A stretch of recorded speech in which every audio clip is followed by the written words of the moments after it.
അപ്പോൾ എല്ലാവർക്കും അക്കിസോണിലേക്ക് സ്വാഗതം. അപ്പോൾ നമ്മൾ നോക്കുന്നത് വെച്ചാൽ അടിപൊളി കിടിലൻ 2 ഫീച്ചേഴ്സാണ്.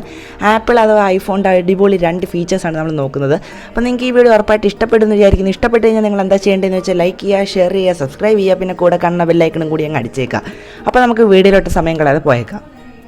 അപ്പോൾ ഞാൻ പറഞ്ഞ പോലെ 2 ഫീച്ചേഴ്സാണ് നമ്മൾ നോക്കുന്നത്.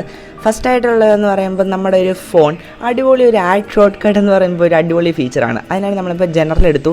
എന്നിട്ട് നമ്മൾ ചെയ്യുന്നതെന്ന് പറയുമ്പോൾ കീബോർഡ് എന്ന ഓപ്ഷൻ ഒന്ന് ചൂസ് ചെയ്യാണ്. അതിൻ്റെ അത് ടെക്സ്റ്റ് റീപ്ലേസ്മെൻറ്റ് എന്ന് പറയുന്നൊരു ഓപ്ഷൻ ഉണ്ട്. എന്നിട്ട് ആ മേളിൽ കാണുന്ന പ്ലസ് ബട്ടൺ ഒന്ന് ചൂസ് ചെയ്യുമ്പോൾ നമുക്കിവിടെ കാണാം.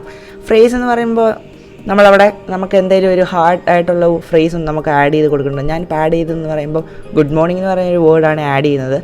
അപ്പോൾ ഞാനവിടെ ഷോർട്ട് കട്ടിൻ്റെ അവിടെ ജി എന്ന് മാത്രമേ ആഡ് ചെയ്യുന്നുള്ളൂ. അപ്പോൾ ജി എനിക്ക് ടൈപ്പ് ചെയ്യുമ്പോൾ ഗുഡ് മോർണിംഗ് എന്ന് പറഞ്ഞ ഫ്രേസ് എനിക്ക് സെൻഡ് ആവണം. അത് അപ്പോൾ ഞാൻ വാട്സപ്പ് എടുക്കുന്നുണ്ട്. അപ്പം ജീന്ന് മാത്രമേ ഞാൻ ഗുഡ് മോർണിംഗ് എന്ന് അടിക്കുന്നില്ല, ജീന്ന് മാത്രമേ ഞാൻ സെൻഡ് ചെയ്യുന്നുള്ളൂ. അപ്പോഴത്തേക്ക് അവിടെ സെൻഡ് ആകുമ്പോൾ മെസ്സേജ് ഗുഡ് മോർണിംഗ് എന്ന് ഫുള്ളായിട്ട് വരുന്നുണ്ട്. അതൊരു അടിപൊളി ഫീച്ചറാണ്. പിന്നെ അടുത്ത ഫീച്ചർ എന്ന് പറയുമ്പോൾ നമുക്ക് നമ്മുടെ ഐഫോൺ ഒരു മാഗ്നിഫൈങ് ക്യാമറ ആയിട്ട് ഉപയോഗിക്കാൻ കഴിയും. അതിനായി നമ്മൾ ജനറൽ എടുക്കുന്നു. എന്നിട്ട് പിന്നെ നമ്മൾ ചെയ്യുന്നതെന്ന് പറയുമ്പോൾ ആക്സസിബിലിറ്റിയാണ് ഇവിടെ ചൂസ് ചെയ്യുന്നത്. നമ്മളൊരു സെറ്റിങ്സിൽ ജനറൽ എടുത്തിട്ട് ആക്സസിബിലിറ്റി ചൂസ് ചെയ്തു. എന്നിട്ട് മാഗ്നിഫയർ എന്ന ഓപ്ഷൻ ഒന്ന് എനേബിൾ ചെയ്യണം.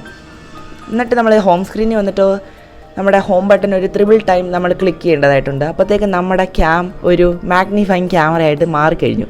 ഇതോടെ നമുക്ക് എന്ത് വേണേലും നമുക്ക് മാഗ്നിഫൈ ചെയ്യേണ്ട കാര്യങ്ങൾ എത്ര വേണേലും മാഗ്നിഫൈ ചെയ്ത് നമുക്ക് സിമ്പിളായിട്ട് മാഗ്നിഫൈ അടിപൊളിയായിട്ട് ഉപയോഗിക്കാൻ കഴിയും. അപ്പോൾ നമുക്ക് ഈ 2 ഫീച്ചേഴ്സ് ഇഷ്ടപ്പെട്ടെന്ന് വിചാരിക്കുന്നു. ഈ 2 ഫീച്ചേഴ്സ് നിങ്ങൾക്ക് ഇഷ്ടപ്പെട്ടെങ്കിൽ ലൈക്ക് ചെയ്യുക, ഷെയർ ചെയ്യുക, സബ്സ്ക്രൈബ് ചെയ്യുക, പിന്നെ കൂടെ കാണുന്ന ബെല്ലൈക്കണും കൂടി അങ്ങ് അടിച്ചേക്കാം. ഇതേപോലുള്ളൊരു അടിപൊളി വീഡിയോ ആയിട്ട് നമുക്ക് അടുത്ത ദിവസം കാണാം. അതേവരെ ഗുഡ് ബൈ.